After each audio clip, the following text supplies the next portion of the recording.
Welcome back. We hope you had a great break. I'm Jacob Evans and this is your Week 8 update. Old and new UOW friends have gathered at Sydney's Museum of Contemporary Art to celebrate 30 years of the Faculty of Creative Arts and to connect with UOW alumni from all aspects of creative industry. Our team was there for the landmark event. Tonight, we will put to the test the old saying, it's not what you know, but who you know. As UOW alumni network and share ideas at the Museum of Contemporary Art. Well, I think it's very important that the students keep in touch with each other, or the graduates keep in touch with each other, and also that we keep in touch with them. Why do you think it's important for them to get together and network and talk about, their creative jobs and their creative prospects? Well, we want them to remember favourably their experiences at Wollongong, and I think the fact that we had twice as many people accepting as we could host here because of the space, I think that's there's a real desire to do so. I was talking about Mary Alice Evatt today and the way she had met the Roosevelts and the influence that sort of international connection was able to bring back here to a commitment to the arts here in New South Wales at a fairly conservative time is an example of what nowadays we might call networking.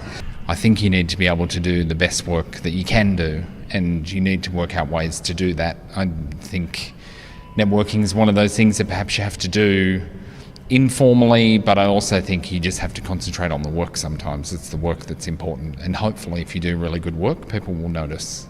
In my own personal experience, I can't say that I was a very serious networker.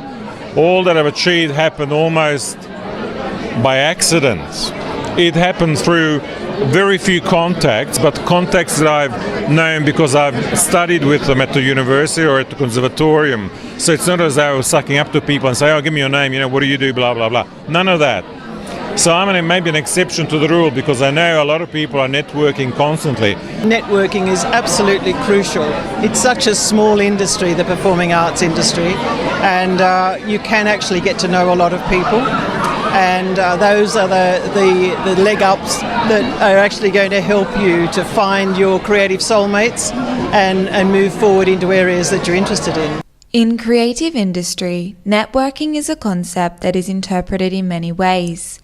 Overall, most would agree that for art's sake, you cannot turn to the next chapter unless it's been read. Dominique McGovern, UOW TV. The Vice-Chancellor has issued a call to arms with an email addressed to over 43,000 UOW alumni, asking them to get behind the Smartest Investment campaign that is calling on the government to increase public funding for universities. I think it's a chance really for the institutions and students and the alumni to say that we think investment in the whole of the education system, from primary school all the way through to students crossing the finishing line with their degree, is something that as Australians we should aspire to have. The Vice-Chancellor says the $3.8 billion cuts to this sector over the last 6 months could pose a hindrance to UOW's goal to become one of the top 200 universities in the world, and could mean increasing class sizes and less permanent staff. We asked students what they would compromise if they were forced to see something go. Creative arts, probably. I guess our classes could accommodate more students in one class, so double the size and you half the classes. Are you a creative arts student? Yeah, I do journalism, which is part of the creative arts faculty. I'd have to say the sport because it's not really part of education. And you'd choose to get rid of creative arts? Well, you can do journalism through communications media, and realistically, in my opinion, creative arts is the only faculty that is almost redundant in today's society. Don't hate me, creative arts students. Work has started on the world's biggest centre for teaching and research into social disadvantage. Alyssa Martin was at the scene to unearth some of the details. We're at the site of the newly begun Early Start and Children's Discovery Centre. But we're here to look at the future of education research. The Associate Director of Early Start says the aim of the centre is to provide interdisciplinary research into child development. What it is that stimulates the brain, what it is that stimulates learning in very young children, how that plays out over time. So a child who has been part of the informal learning that will take place in the Children's Discovery Centre, what that means for them in a year, in 5 years, in 10 years' time down the track. The Minister for Higher Education and Skills says what's exciting about the project is its connection with 38 other centres around New South Wales that will benefit from the UOW hub. But also for the researchers here to have a broader base of young people, teachers in the early childcare area out across the state to work with as well as researchers.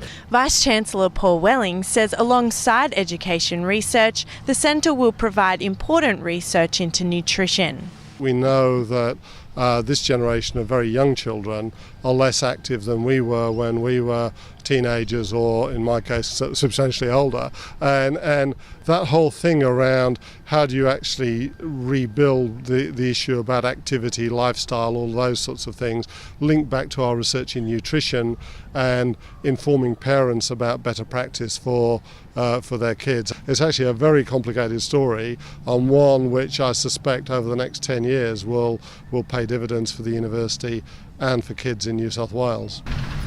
Alyssa Martin, UOW TV. Have you been wondering about the Totem Pole in McKinnon's front yard? Dominique McGovern caught up with the artist behind it.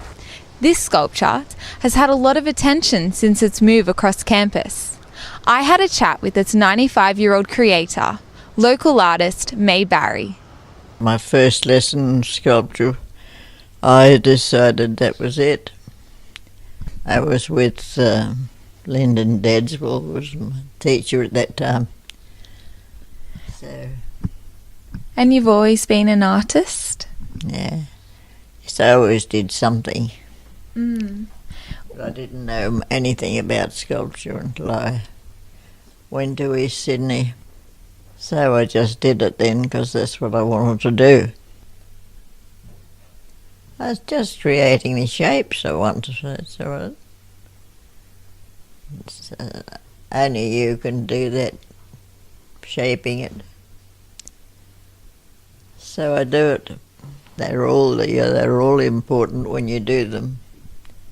Solaris. Viva Solaris. And it's currently at the university. I'm not thoroughly decrepit yet, and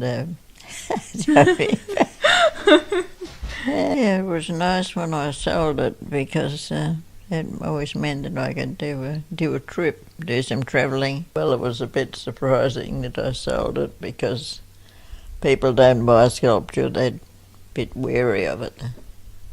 Either they don't know or they don't do anything about it. Why did they buy it? I don't know. Bit of luck, I suppose. It's always a surprise when you sell anything because people are pretty slow about sculpture. They're way behind. I've got friends who are sculptors and they come along because they can work here. There's plenty of space and they can make a dust. And it is that dust that May's sculptures still immerse from, as at 95 years old, she continues to sculpt every day. Dominique McGovern, UOW TV. Now to sport. The St George Illawarra Dragons have kicked off their annual school holiday clinics, with around 150 aspiring young Dragons attending the two-day event. Team Community Officer Adam Besner says the clinics teach kids healthy living skills and says it's good to see the kids physically active instead of watching TV. Footballer Cam King says the kids are encouraged engaging with the footballers they have seen on the TV. That's it until week 9. Hope the rain holds off. I'm Jacob Evans.